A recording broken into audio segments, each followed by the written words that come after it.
Ladies and gentlemen, buonasera a tutti. Welcome to the launch of the program Italy, Cultures and Mediterranean. As part of the Italian Embassy's efforts and vision to highlight the impact of Italian culture in Jordan and in the Mediterranean region as a whole, the Italian Embassy, in cooperation with Talal Abu-Ghazaleh organization, are pleased to launch this year's program, Italy, Cultures and Mediterranean. The event aims to emphasize and strengthen the cultural exchange between Italy and those countries. Closer to home, fundamental elements representing the strong ties between the two countries will be presented and discussed to enhance further cooperation. It gives me a great pleasure now to introduce our first speaker, His Excellency Dr. Talal Abu-Ghazaleh, Chairman of the Talal Abu-Ghazaleh organization.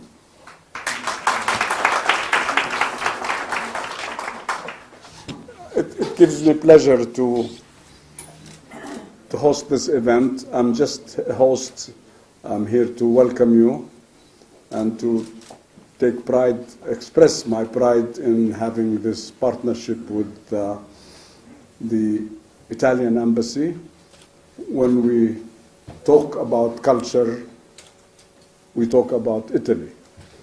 There's no question that Italy is the birthplace of many of the great cultural achievements in history, whether it's music or in sculpture, painting, name it, everything. So we're very proud that we are now talking about culture or the cultural relationship between Italy and the Mediterranean. My good friend, Ambassador Giovanni, we are very, very delighted to have you and to arrange this event under your leadership.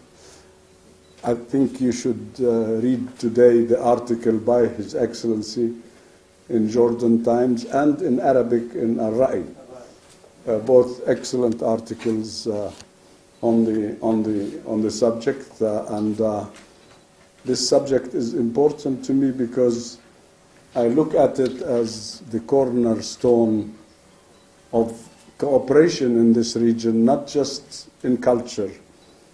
Culture brings business, culture brings education, culture also brings the political and friendship relations between countries. So for me, it's about time Europe, and I would like to call on Europe in totem that it's about time to welcome Her Excellency, Her Royal Highness Dana Maran. We are sorry, but we had to start. I was waiting for you at the door to welcome you, Your Royal Highness. Thank you for coming. We appreciate it. And I am very delighted that you could make it. Sorry for the bad traffic, particularly in this region, in this area. So I was saying that it's about time that Europe, and I want to call on Europe, and I'm calling on every occasion and in every position I have, calling on Europe to look down, to look to the south, to look south to the Mediterranean and to Africa. And what I dream of is an area of political, economic, and cultural cooperation between Europe, the Mediterranean, and Africa. There is a lot of common sense in this region, being one cooperation area, much more than between the OECD countries or between any other gathering. We have historic relationship between us. We have economic relationships. We have many cultural relationships, one of which we will hear today about here at this meeting. So I think one of my dedications now is to develop a form of working together between all of Europe, all of the Mediterranean, and all of Africa. as one region of cooperation. If we look to the region from Finland down to South Africa, we see a straight line, and that straight line should be a straight line of cooperation in everything. This way, there will be benefit for everybody. Culture is one of the ways, and very important way, to bring this interest in economic and in other fields. As I said, I'm not a speaker. I am here just to welcome you and to say how delighted I am to be with you, Excellencies, ambassadors, distinguished guests, Your Excellency, Your Royal Highness Sitti Al-Sharif Hind. We are honored to have you with us today.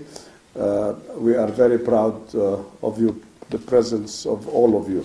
Thank you for being here, and thank you for Your Excellency, Ambassador, for doing what you did. You did it. Thank you.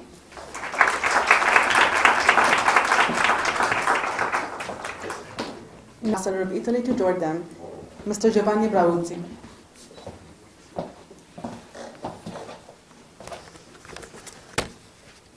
Shukran, thank you very much. I will be very brief. Your Royal Highness, allow me to start with a little episode. Recently, Royal Highness visited Italy, and I suggested and I organized for her a very, a nice visit to Pozzuoli. Why to Pozzuoli, near Naples?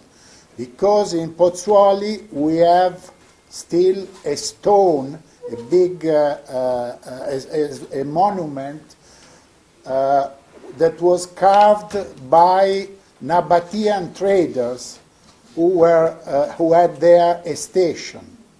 So generally you have Italian tourists coming to Jordan to see the Roman ruins. This was probably one of the first time we had a distinguished personality from Jordan visiting Italy to rediscover some roots with the Nabatean civilization. This is just to introduce somehow the theme of our presentation today. Italy, cultures with the plural and Mediterranean. But a good friend of mine will afterwards explain this concept in better way. I'm just here to say thank you to our strategic partner, namely His Excellency Talal Abu-Ghazaleh, who is so kind, to offer his advice, to offer his availability, all his structures, to support us in our cultural endeavor. We are extremely proud of it. We are extremely grateful for that. Then I want to thank all those who will speak in this event, because they will introduce the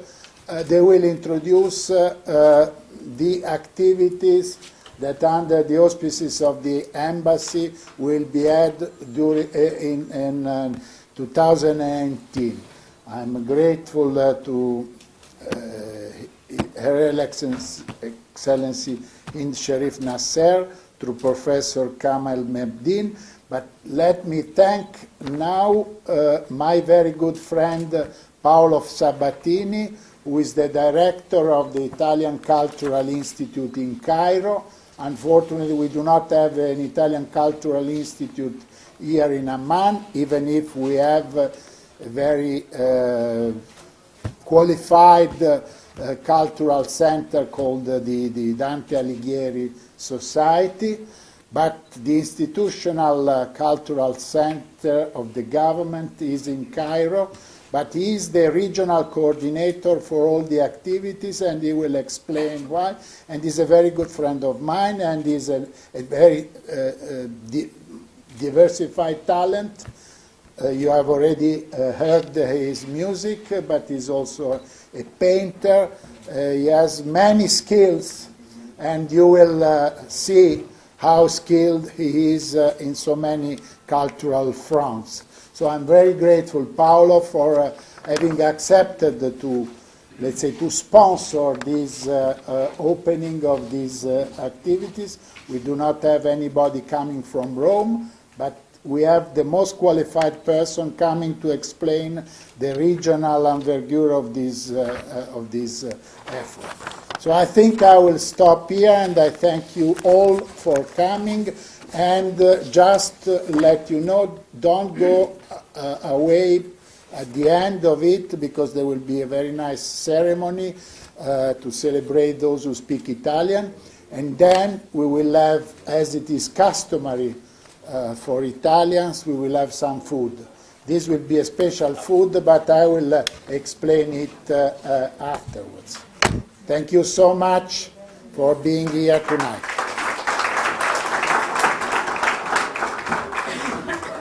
Thank you very much, and good afternoon. Assalamu alaikum. Your Royal Highness, Excellencies, and dear friends, I thank all of you for giving me this opportunity to introduce to you the so-called Mediterranean program.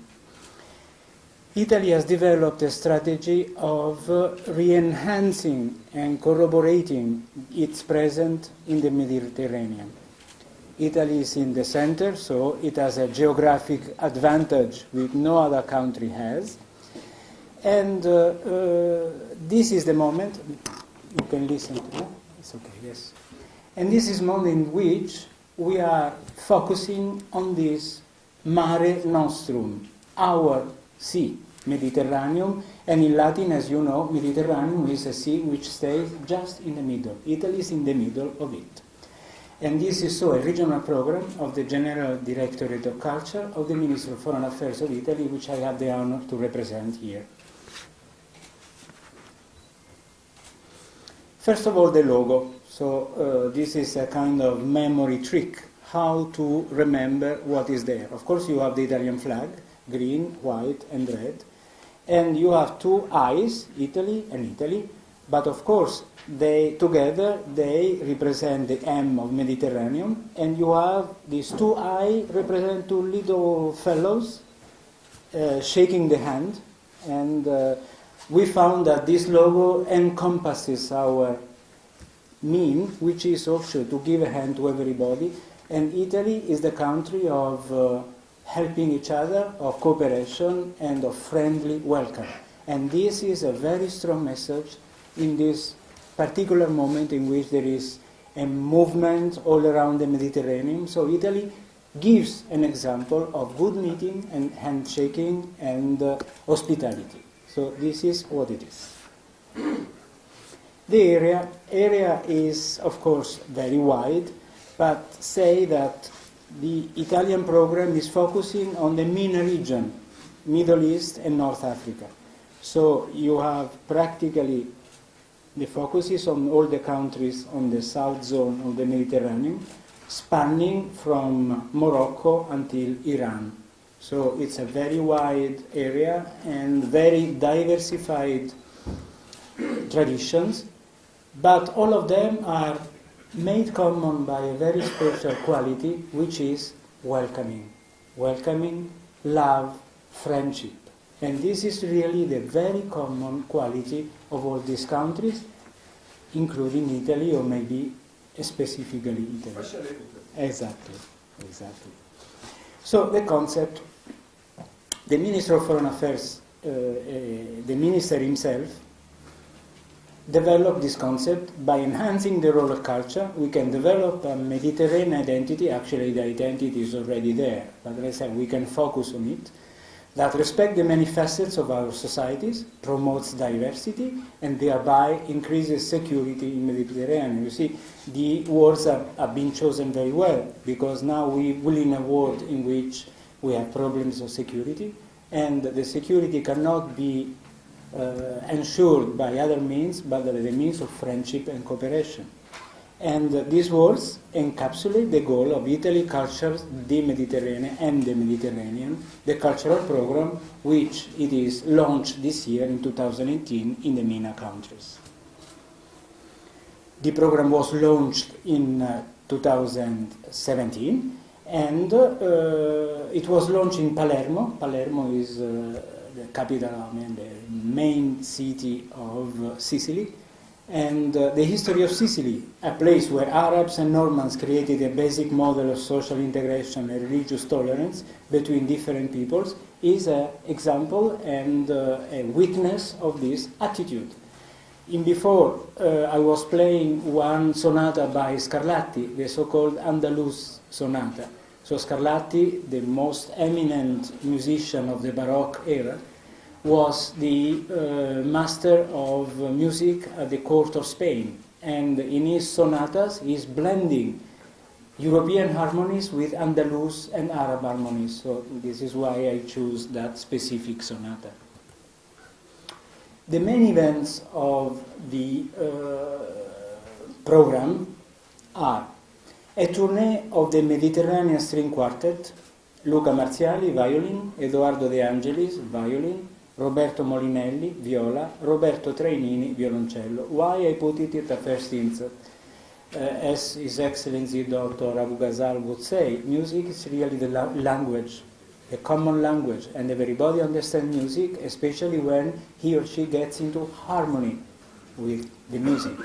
So the Mediterranean String Quartet is a nucleus of a wider orchestra, and these four people are playing Italian music, European music, but every moment they will come to a new country, they will integrate their program with a reduction or a harmonization for string quartet of a famous music of that place.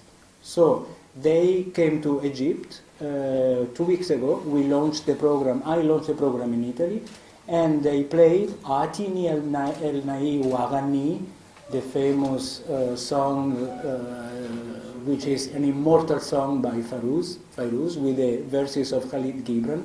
And as a surprise, later on, at the end of my presentation, I will click it and you will see and you will listen how they made the harmonization. It's absolutely flabbergasting. Then there is a collection of photographs of the archaeological sites, all in the MENA region, composed by young Italian artists, and they are expected to be here somewhat in the forthcoming months and make artistic photographs of the archaeological sites.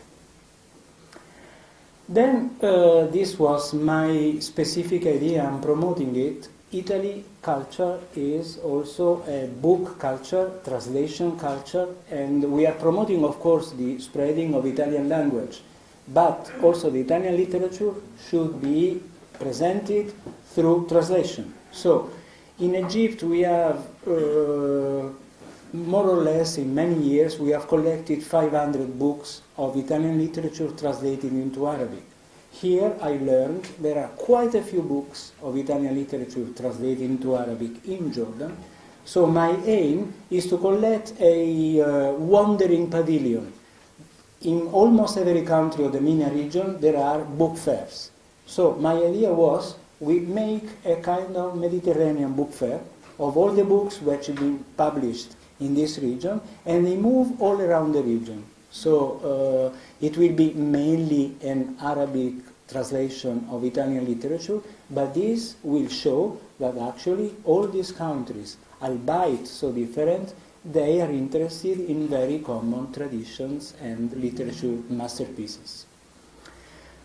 Then of course we have the so-called recurring occasion, the week of the Italian language, the third week of October 2018. This year is particularly appropriate for young people because it's the Italian language coming from the social networks. This is very, very, very, very exciting because the Italian is a living language and like all the language, of course, spoken. So it modifies itself continuously.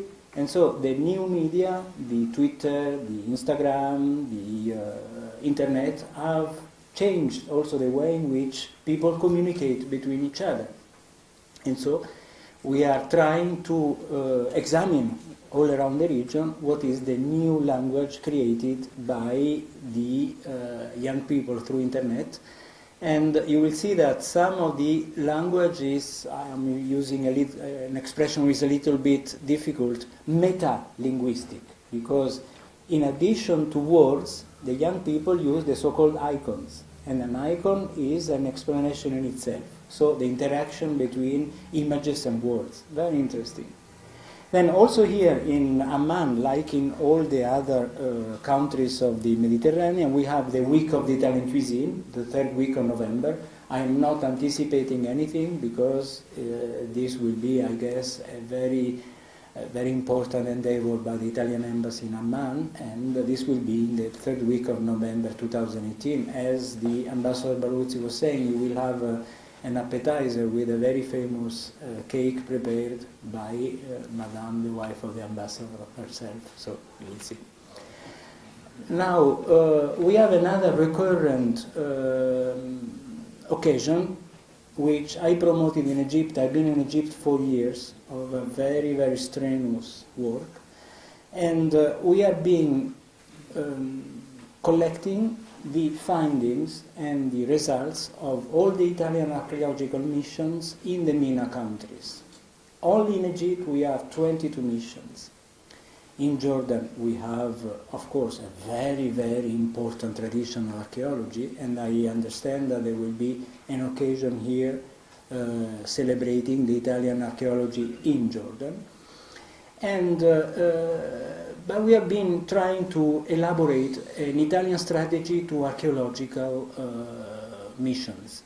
So we had already successfully the first inter-Mediterranean dialogue of archaeological mission in last December, and in December 2018 we will have another encompassing meeting of all the archaeological mission. I am particularly happy that by an extraordinary stroke of luck, I have here Dr.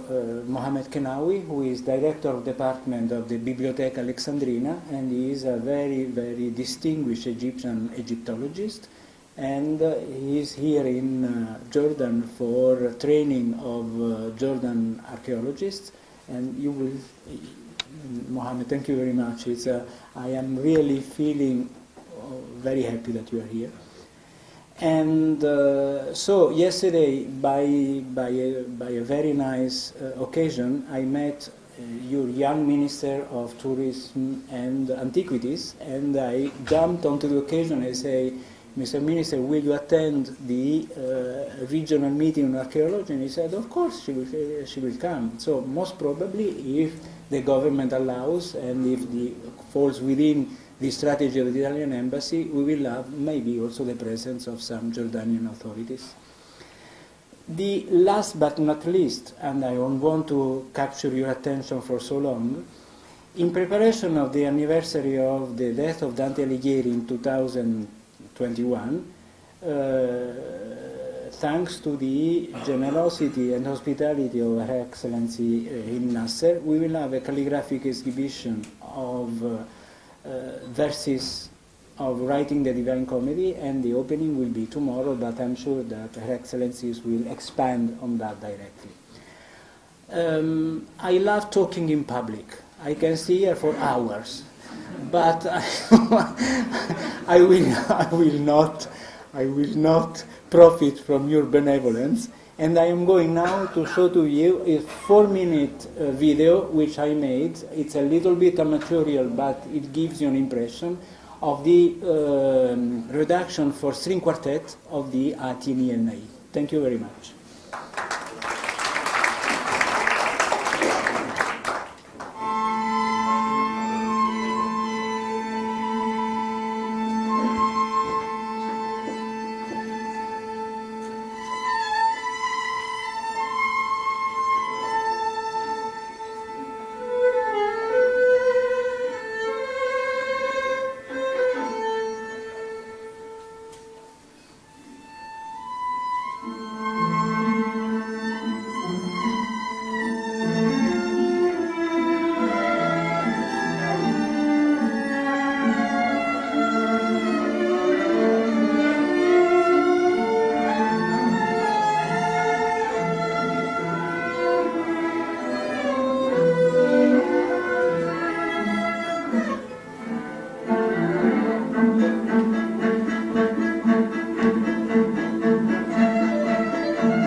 explanation of the program. Now allow me to introduce Her Excellency Hind Sharif Nasser, who will present the calligraphic exhibition, Writing the Divine Comedy. Your Highness, Excellencies, distinguished guests, ladies and gentlemen, I did not expect to start this evening with this beautiful music. Thank you, Professor Sabatini. It is great to start with this thing, and it is great to listen to this introduction of Fayrouz into the classical music. Thank you very much for that. So it is my pleasure to be part of this remarkable event, the launching of the Jordan chapter with the regional cultural program, Italy, Cultures, I have it culture here, so I have to correct, Cultures and Mediterranean. It is also my pleasure to host the Italian exhibition, Writing the Divine Comedy at Gallery 14. This exhibition was organized with the great vision of the director of the Italian Institute in Cairo, Dr. Sabatini. He chose to work for an exhibition of calligraphy and graphic transcription of the 20 verses of the Divine Comedy in the language of the world. The transcription has been made by master graphicers from different countries. That brings me to explain the importance of calligraphy for different people, for the nation, for humanity in general. And I'm so happy, Excellency, that you have mentioned that our imprint on the stones or whatever, and that piece, the Nabatean piece that is inscribed with Nabatean calligraphy. And you see how this is a universal language. After so many years, you can see this is Nabatean thing that is happening in, or happened in Italy. So the calligraphy is the art of making writing beautiful. This is the main definition for calligraphy. There was the need to give the writer, the written word, a grace. The calligraphy would give the written word a grace and stature fitting its meaning. Something that calligraphy, and again I come to music, they say calligraphy and music, although different, they have the ability to manipulate feelings. Others find a relationship between verbal eloquence and calligraphy. They both evoke an inward personal experience and artistic expression. The appreciation of this art from the appreciation of this art form, calligraphy, is universal, and it spans 1,000 years in countless cultures. It is a closed universe. It is information that takes you to the soul of a nation's aspiration, thinking, philosophy, and feelings. It maintains the beauty of word when it is lost. At times, especially when you are translating, and translating poetry. I give you one example, you will understand what I'm saying. I was looking at Ibn Arabi. Ibn Arabi, of course, he wrote the divine as it is translated in English, divine pillow talk, and it is in Arabic, munaja. Those who speak Arabic would understand the difference between the two translations. Munaja is a very, very highly sophisticated word, and it is parallel to the Divine Comedy. So the translation loses a lot. But calligraphy, when you have the calligraphy, you still maintain that beauty. The main calligraphy used in this exhibition is Italian, Chinese, and Arabic. We couldn't make some of the pieces we had yesterday, me and Antonella, who is one of the main artists taking part in this exhibition. We got Arabic, English, Italian, of course, Chinese, Bengali, and we stopped at that. We couldn't figure out what were the other calligraphies. So Chinese calligraphy dates back to 1600 BC and is a form of aesthetically pleasing writing and artistic expression of human language in a tangible form. It is prized above all forms of art in traditional China. Its elevated status reflects the importance of the power of the word. Western calligraphy goes back to 600 BC, written with Latin alphabets. It developed carved on stones or printed on walls for daily use. Eventually, it withdrew to monasteries used for religious purposes, copying the Bible and other texts. Christian churches promoted the development of writing through the prolific copying of the Bible. Arabic, I'm only concentrating on the three forms that we have at the exhibition. Arabic calligraphy was used all over the Islamic world, and it is associated with Islamic art, arabesque. It is used on the walls and ceilings of mosques as well as on the page, on the paper. Calligraphy for Muslims is a visible expression of the highest art of all, the art of the spiritual world. It has become the most venerated form of Islamic art because it provides a link between the languages of the Muslims with Islam.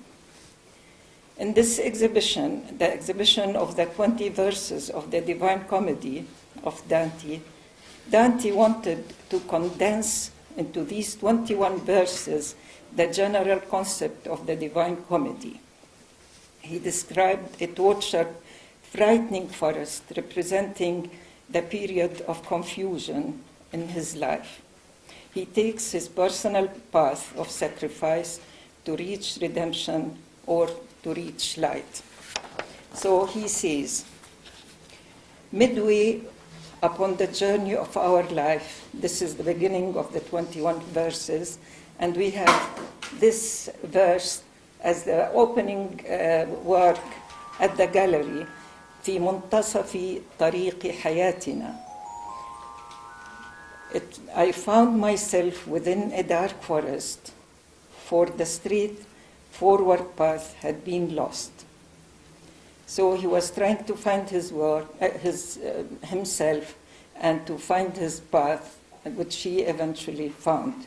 It is mentioned in many other literatures, like Ibn Arabi, even with Abu al-Ala al-Ma'arri, and I'm sure in many other cultures, the people, the philosophers who try to find their way after loss and after في منتصف الطريق, in the midway in their lives, they wanted to search to reach truth and beauty. The exhibition, I think I missed a paper here. Anyway, the exhibition at Gallery 14 depicts these 21 verses in different techniques, in different ways, on different media, and on paper and on material, on canvas. Throughout this endeavor, there is this dialogue between different nations that brings them together, inspiring others to follow suit. On this very good occasion, I would like to remember somebody who was very, very dear to many, many Jordanians. I knew him quite closely, Father Pucciarello. So I'm happy to be part of this event as well. Thank you very much. Now Professor Kamel Mahadin will share with us his book, Drunk Memories. Your Highness, distinguished guests,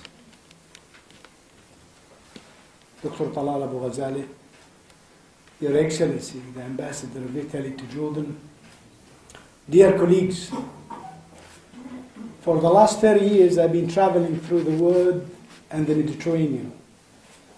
I'm an architect, a politician, a teacher, a painter, and I have had the honor of serving in the Jordanian government on several occasions. But most importantly, what I adore is being an architect and a painter and a teacher. And now I teach at the American University of Maraba, which if it comes to something, it comes to the best collaboration between Italy and Jordan, funded by the Vatican. So I do salute that initiative because this opens more opportunities.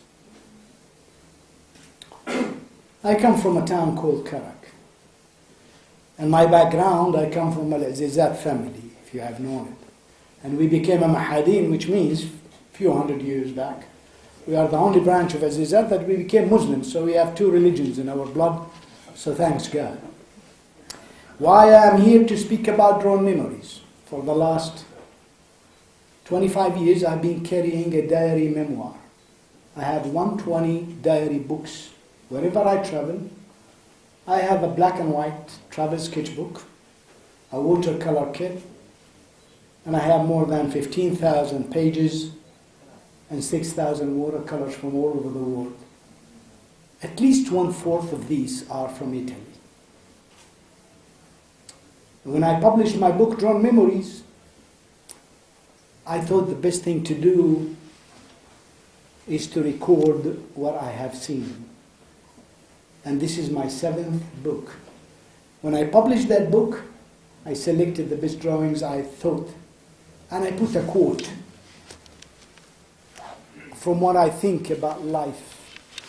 And please allow me to read something from that book. This is for Jordan, this is for the world, this is for humanity, and this is for Italy, Your Excellency.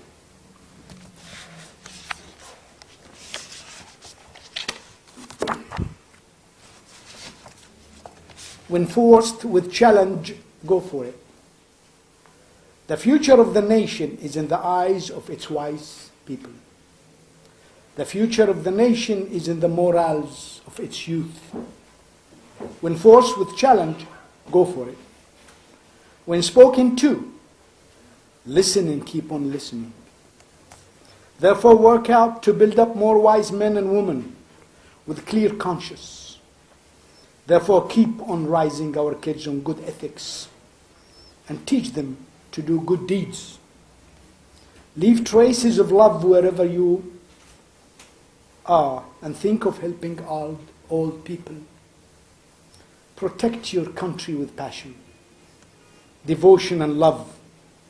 Never let your country down. Seek to create leaders, not managers. Follow their path and sacrifice. Respect your mother, your sister, your wife, and your daughter. This is the way to go. You end up respecting yourself first. Never underestimate the mind of young generations. They are the leaders of the future. They will lead sooner than you think. Focus on positive attitudes. Negativity will fade away soon, and lead with respect. Our nation is blessed with our code of ethics. God bless humanity in total. And when I finished that book, Drawn Memories, it was in the press in Melfi, Italy. The last 3 books were published in Italy. And Antonio Carboni, the publisher, asked me, I would like you to draw 15 or 16 paintings of Petra, 16 paintings of Matera. I said, what's Matera? Where is Matera? I know where is Venice, where is Genoa, where is Porto Fino, where is Chiavari, where is all these. I've been into this, but where's Matera? I said, okay, let's go to Matera. 6 o'clock in the morning, I wanted to travel to Matera. I couldn't go to Matera, because if you want to go to Matera, you go to Bari, and Bari, the only airport, is about 3 hours from Matera. So I took the bus from Tiburtina in Rome, 4 hours. And 1 hour before that, I stopped. Antonio came and picked me up to Matera. I was shocked. Matera is not a replica of Petra, but it's Sassi di Matera, which means it's the city of stones. And it was where the priests and the knights of they were holding that city. It's a beautiful city that I have not seen before. It took me 4 hours. It was snowing. And in the bus, being a minister in an upper house of parliament and being a senator and traveling in buses, what is this? This is old ages for us. But I love to do that. Because you meet people and you chat. Over a period of 30 years, I've traveled 120 times to Rome. Rome has an aroma. Istanbul has an aroma. And Cairo has an aroma. And each one, when I say aroma, you think of Italy, you think of the coffee, you think of the Italian way of life, you think of Piazza del Popolo, you think of the churches going there. And I will tell you a small incident happened to me once. So I arrived Matera. It was cold, 5 degrees below zero. And that was my third visit. The first 2 times I visited, I was driving through. I didn't know it was a neglected almost city.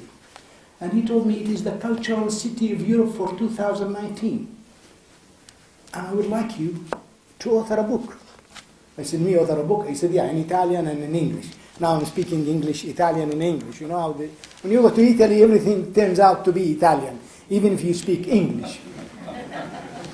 It's the aroma of the Italian people.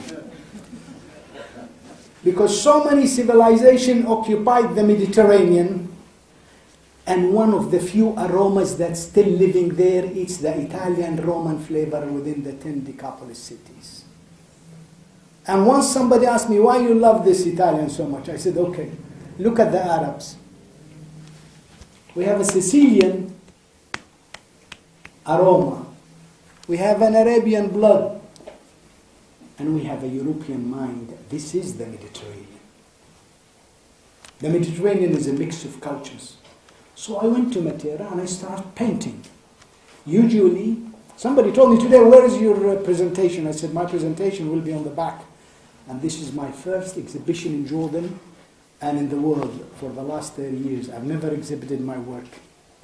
In March, I hope, at the Jordan Museum, I will launch my first 500 paintings from all over the world.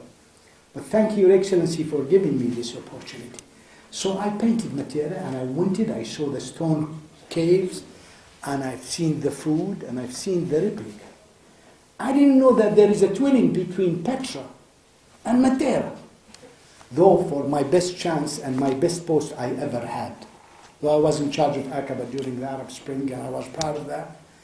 But I was the first chairman of Petra Regional Authority, and I left my heart in Petra. Father Petrocelli, I met most of those guys, God bless his soul. I know what those people did to us. I know what these people did with the archaeology diggings and findings and trying to help Jordan in finding places. So I finished the book, and it's one of the smallest. Piccola, it's like in Italian, it's piccola, it's a piccolo. Thank you.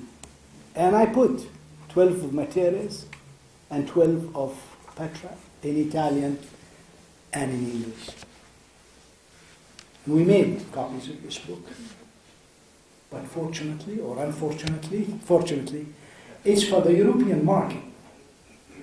It's not for the Jordanian market yet. So when you paint, you draw, you find yourself. Painting and music. Writing and reading. In Drawn Memories, every day on my Facebook, I write a small quote and a small painting about bridging the gap between Christianity and Islam. Bridging the gap between ethics. Bridging the gap between us and speaking violence. We are losing it all over the world because very few people nowadays are preaching about peace and peaceful worlds. Leaders in this part of the world, in the Mediterranean, they make a difference. God bless King Hussein of Jordan.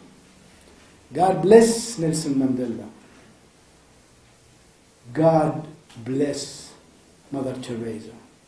God bless those people who painted in our soul how to fight for peace. God bless our leader, King Abdullah. God bless the leaders wherever they are when they preach about peace. I'd like to take this opportunity to thank the hidden soldier for this event, the staff of your embassy, Your Excellency, and the staff of Talal Abu-Ghazaleh group. And thank you, Talal, Your Excellency, my colleague, for painting seeds, hands painting cities. This is my motto when I was in Aqaba, and this is my motto wherever I go. If you want to paint a city, you have to listen to the painters, to the singers, to the photographers. Zohrab is among our crowd today, so salute. I raise my hat for the people they have painted and put the picture in front of us. Thank you, guys. Thank you, ladies and gentlemen. God bless you. God bless the Mediterranean. God bless Jordan. God bless Palestine. God bless Italy.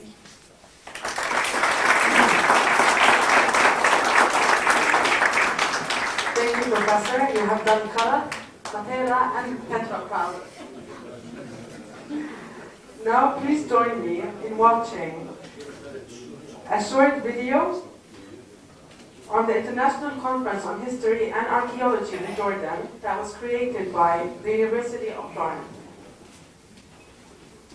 Pleased to announce the 14th International Conference on History and Archaeology of Jordan, which will be held in Florence, Italy from the 21st to the 25th of January 2019.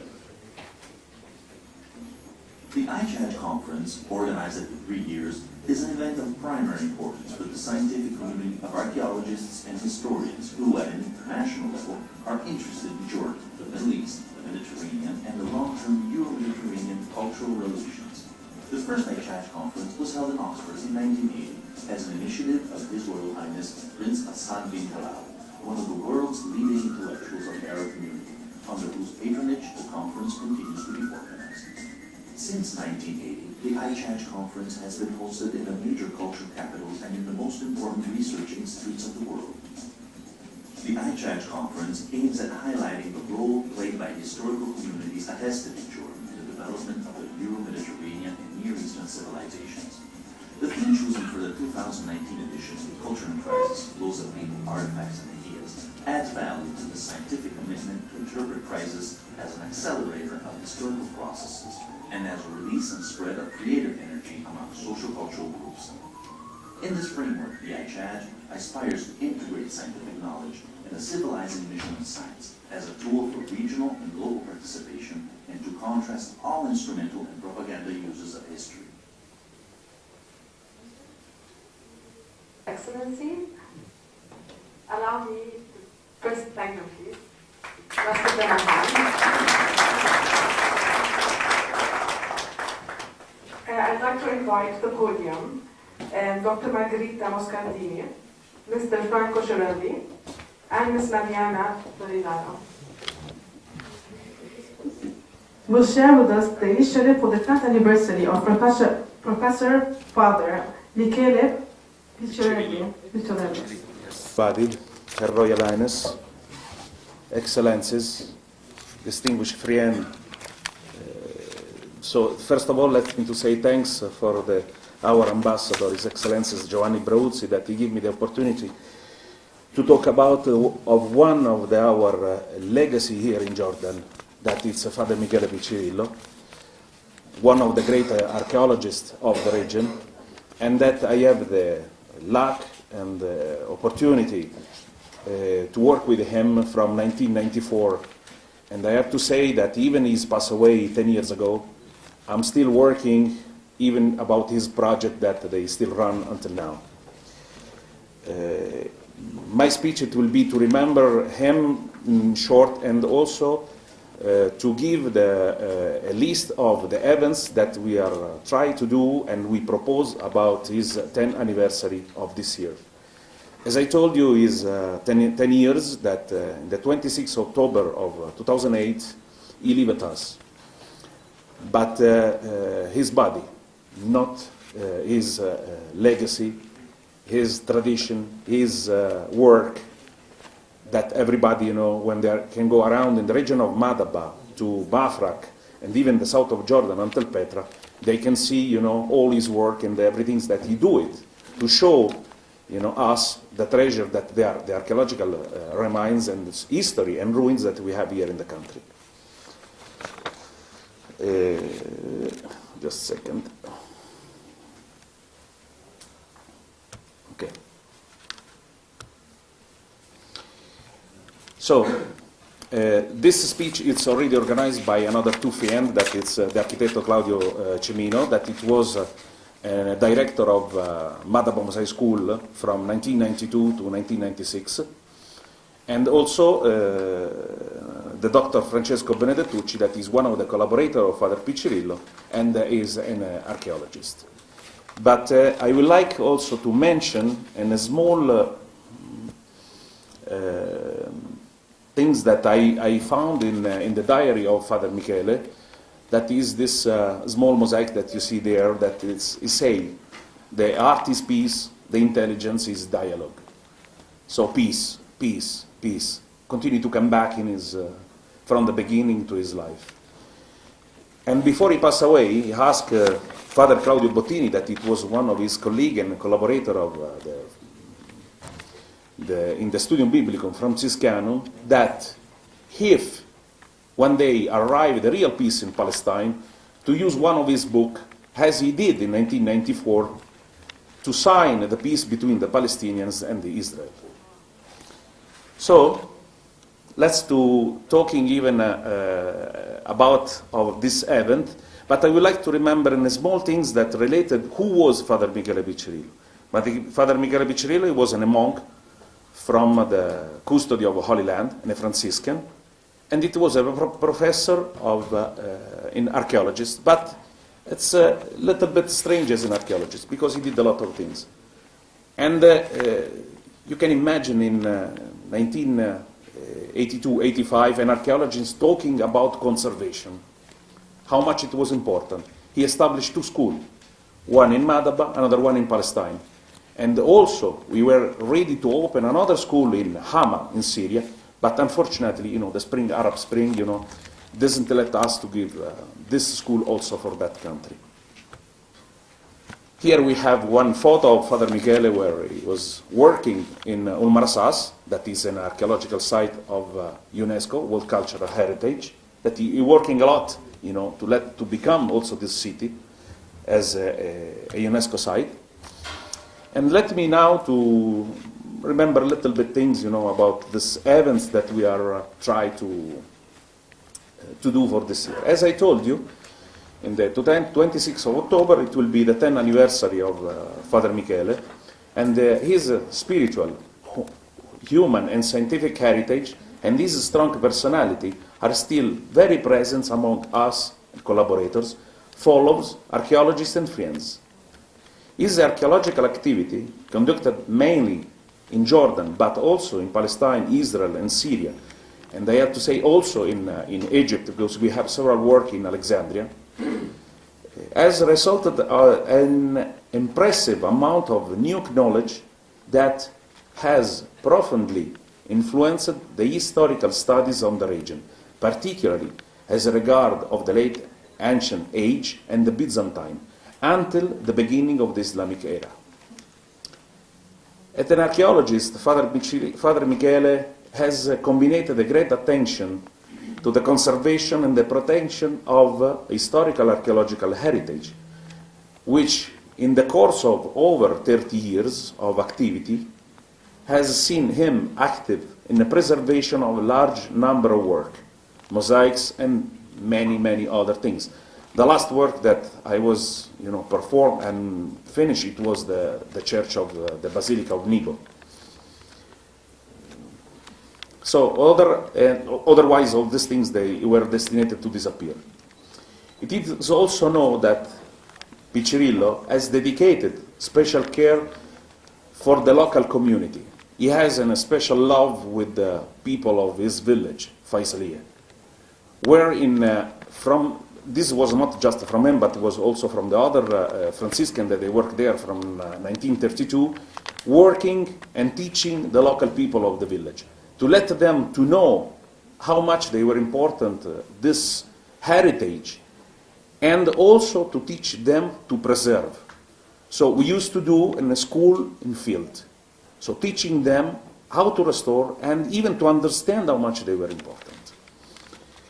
So from this sensitivity today, we have a mosaic school still active in Jordan and in Palestine, and also a humanitarian and charitable initiative. To commemorate his figure and work, we therefore propose to carry out some of initiative that illustrated his singular personality as a priest, a Franciscan of the Holy Land, and archaeologist. This it will be divided, in 2018, and also we are hope also to participate for the eCharge conference in the beginning of 2019. So, let's me to give you the list of the activity that we are proposing, and some of them they are already we are already working.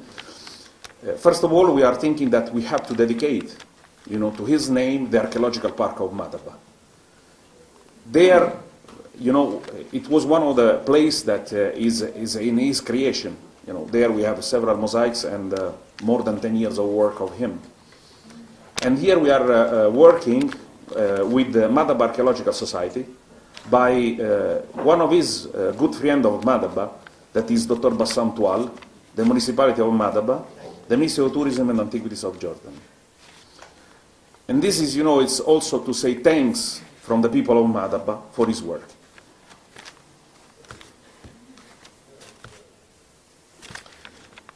And as a second point, of course, this list, it's not mean that this is the first, this is the second, it's just in a list. We are working for giving a scholarship edited in the name of Father Michele Piccirillo to a Jordanian doctor from ARPA Foundation, that the president is Professor Franco Mosca.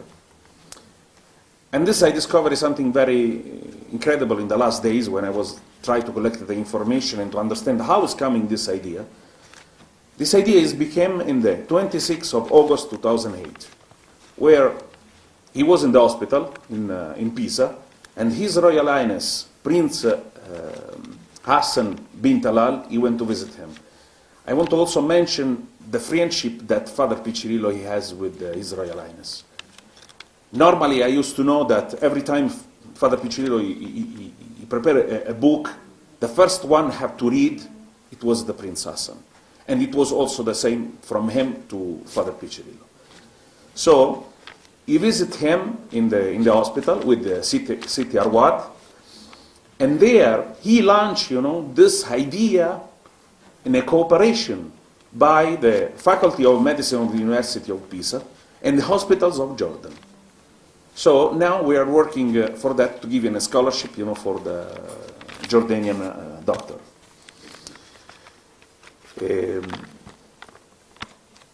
In his life he did many things, and in 2008 he won a prize of Il Capitello d'Argento by an archaeological documentary made by his friend Franco Scaglia and the director of Luca Archimbugi. The name of this documentary, it was Tessere di Pace in Medio Oriente. It's the Tesserae of Peace in the Middle East. So we will show this movie in the Dante Alighieri Institute here in Amman. We will see now, until now we didn't decide the date, but we will do as soon as possible.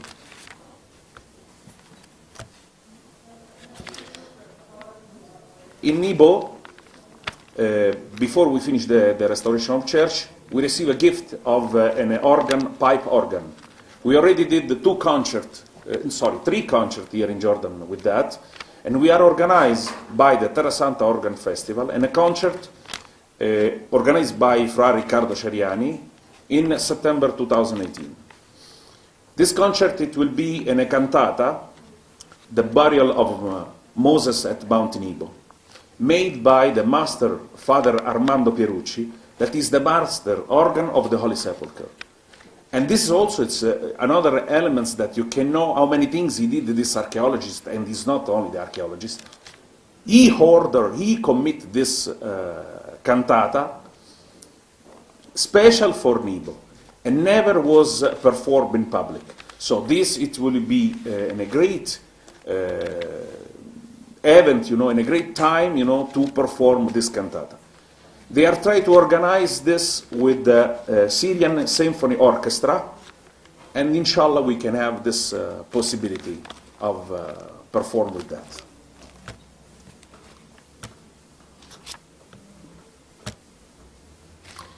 So now I will do fast the other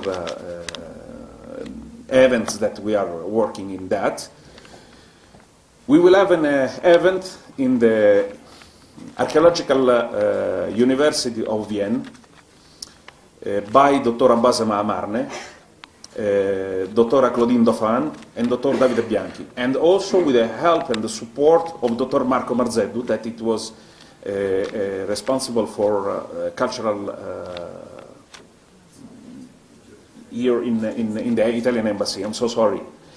There we will do a day, one day dedicated to him, and also there it will be screening the film of Tessere di Pace in Medio Oriente.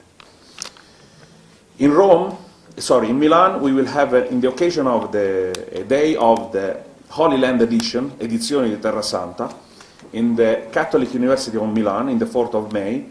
It will be a presentation of the biography of Father Michele Piccirillo, written by Alberto Friso, that is a journalist.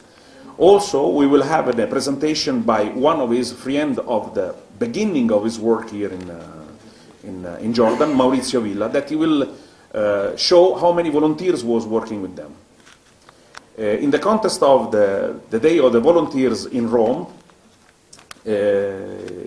by the Holy Land, we will do another presentation there where we are going to remember all the archaeologists, collaborators, and friends of him. The ATS, Associazione of Terra Santa, it's organized in a trip next month of April, the place of Father Michele. There are several collaborators and supporters of the ATS. ATS is an association that Father Michele Piccirillo created in Jerusalem. It's an ONGO working for the heritage, and now it's working in many different places, in Palestine, in Israel, here in Jordan, and also in Syria. This will be organized by Dr. Tommaso Saltini and Carla Benelli. Here now I have two proposals that became from His Excellency, the Italian ambassador here in Amman, Dr. Giovanni Brauzzi, that is a peace march from Mount Nebo to the baptism site. This is, we were talking, it's a proposal. Inshallah, we will have this possibility. And also I have to mention the Tourism Development and Heritage Presentation Association of Madaba by the chairman, Loai Farraj, that they are preparing a program with a march from Mount Nebo to the baptism site. During this year, I will perform a lecture in the ECOR, in the American Center of Oriental Research, related to Father Michele Piccirillo. I would like to collect all the information that I can have from his history, from his work, and it's the legacy of Father Michele Piccirillo: archaeology, conservation, social commitment. Also, another proposal of His Excellency, the Italian ambassador. We are preparing by the Dr. Carmelo Pappalardo and the University of Florence and Studium Biblico Franciscanum and a publication related to the legacy left from Father Piccirillo and several work unfinished of him. So, these are almost the list. Thank you very much. And if you have any question, or I am here. Thank you. Thank you. Dr. Margherita Mascardini, please present your project on the Zatari refugee camp. Thank you for this invitation. This is my first public presentation of the project inventory, The Fountains of Zatari. The project is still in process, so what I'm going to present now are the provisional results and my future goals. Is it okay? It's a bit annoying. I'm too close, maybe? No? Okay. Well, just a few words for introducing my practice. I work as a professional artist and researcher in visual art and architecture. I graduated in cultural anthropology and I attended the advanced course in visual arts of Brauzzi Foundation in Como in Italy when architect Giovanni Friedman was visiting professor. My approach and my practice are much closer to the perspective of an architect rather than that one of an artist. I make drawings, video documents, photographs and large-scale public artworks. My projects are often long-term projects where the social and environmental context is analyzed and portrayed through its own contradictions. My major works have been developed in Istanbul, in Bulgaria, in Seoul, in New York, and across the European Atlantic coast from Pyrenees to Norway. Some of these projects are still ongoing. Some others are part of public or private collection. As an artist, I study how cities change. What are the relations between natural environment and the material environment, and how specific local communities lay claim spaces of democracy, the right of the city. In this frame arose my interest through the refugee camps as potential models of cities of the future. Inventory the Fountains of Zaatari arose in the early 2015 in New York. At that time, I was a scholar of the Italian Academy for Advanced Studies in America, Columbia University. The class by Felicity D. Scott, Architecture, Human Rights, and Space Politics, was pivotal. I studied the camps as city, and I started to consider the condition of the refugee and stateless and countryless person as the paradigm of the present time. Anna Arendt and Giorgio Agamben were my main sources. Arendt in 1943 and Agamben 50 years later recognized the condition embodied by the refugee as the paradigm of the present time. The national state model has failed. Arendt recognizes the failure as the result of the minority treaties that followed the World War I, the fall of the empires and the institution of the modern minor nations that made the current Europe. Agamben says, we could conceive of Europe not as an impossible Europe of the nations, whose catastrophe one can already foresee in the short run, but rather as an territorial or extraterritorial space in which all the citizen and non-citizen residents of the European states would be in a position of exodus or refuge. In this new space, European cities would rediscover their ancient vocation of cities of the world by entering into a relation of reciprocal extraterritoriality. Only in a world in which the spaces of states have been thus perforated and topologically deformed, and in which the citizen has been able to recognize the refugee that he or she is, only in such a world is the political survival of humankind today thinkable. Well, it is a vision. It is a vision maybe only an artist today is legitimated to share in this vision. In 2015, when I came back to Italy from New York, I was forced to stop working for almost 2 years, and because of a disease. In the meanwhile, my interest in Zaatari grew, nurtured by the declarations of Dr. Kilian Kleinschmidt. Only last year, the project Inventory the Fountains of Zaatari started, thanks to the Italian Council Grant 2017. It is a grant promoted by the Ministry of Cultural Heritage and Activities and Tourism, which I won in collaboration with Fondazione Pastificio Cerere in Rome. And in Jordan, thanks to the pivotal help of the Embassy of Italy and the Ambassador Brauzzi. Kilian Kleinschmidt has been the mayor of Zaatari for 3 years. He says we should stop thinking the camps as temporary cities as some of them last more than one generation. Camps should be rethought as permanent settlements rather than temporary cities. Indeed, if differently conceived, they might become a virtuous model of self-sufficient enterprise cities, a benefit for the hosting country and a model to be exported. Once they understood that their presence in Zaatari had to last much longer than a few weeks, the Syrian refugees started to build water fountains into their small private space. It was their own way to stay home, but of course they were banned because of epidemic risks and water shortage. As I thought that to build a fountain takes time and materials like concrete and the good water system, I thought they could be a good starting point, a good paradigm to express the reality of the camp as a city, maybe through the involvement of local residents it is possible to map extensively the Zaatari fountains, the different models. Maybe we can do an inventory. Mint has an artist book as well as a catalog, a tool to be used for creating a system of acquisitions of the fountains. They could be proposed to European art museums for their own art collection. It was an idea for stressing the economic self-sufficiency of the city camp, for contributing to emancipate the residents from the condition of limbo that they live in the camp, for encouraging the skills and talents of the youngers. But I was not sure to find fountains in Zaatari. I was not sure they could work as a paradigm. I was not familiar with refugee camps, and I was not familiar with the refugee system. It was my first experience at the Middle East.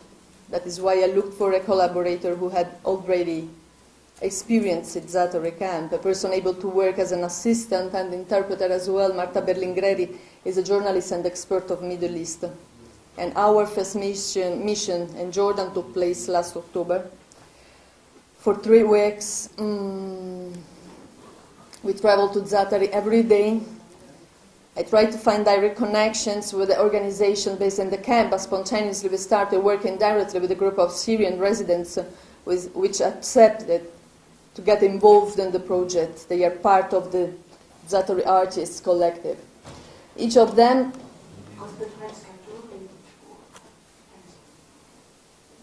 The time is over, right? Well, so I have to interrupt my presentation, so... Okay. Thank you very much, and I'm so sorry, but the time is really tight, obviously.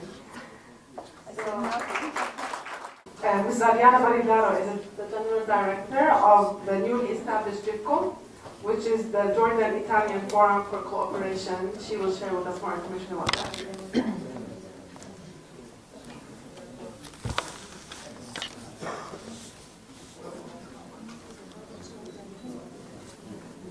Good evening all. Her Royal Highness, His Excellency Ambassador Giovanni Brauzzi, His Excellency Talal Abu-Ghazaleh. I am Arianna Barilaro. I'm talking representing GIFCO in quality of the General Director. GIFCO is the Jordanian Italian Forum for Cooperation.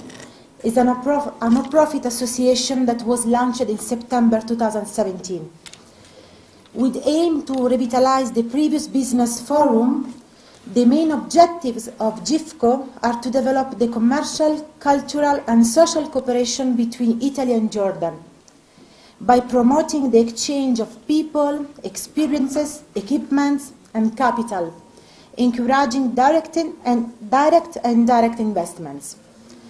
The data about the commercial exchange among the two countries are particularly positive, as Italy is the second European country for commercial exchange between Jordan and Europe.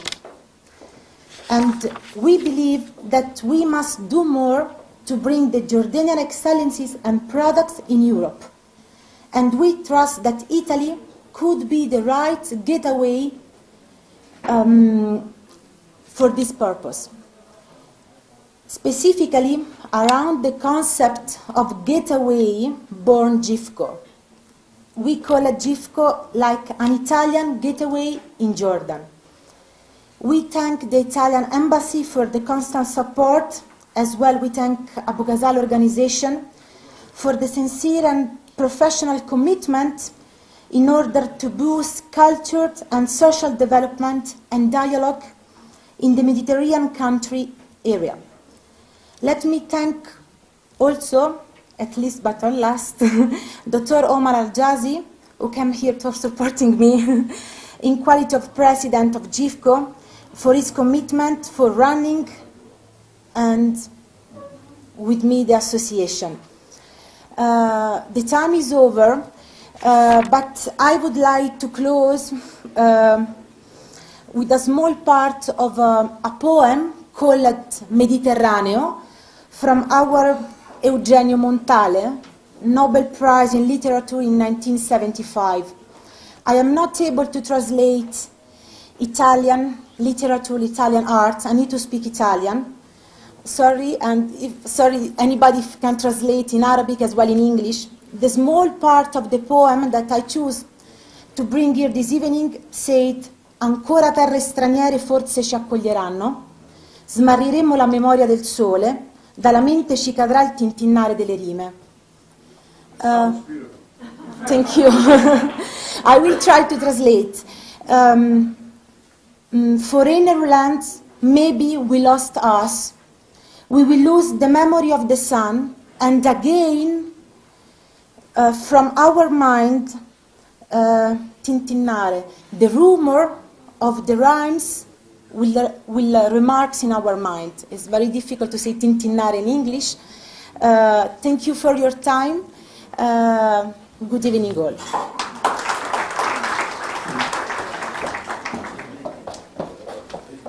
Thank you very much.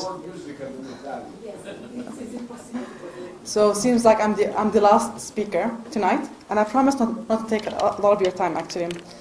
I'm the editor-in-chief of Venture Magazine, which is a business magazine that has survived the challenges of the printing world in Jordan for the past 10 years.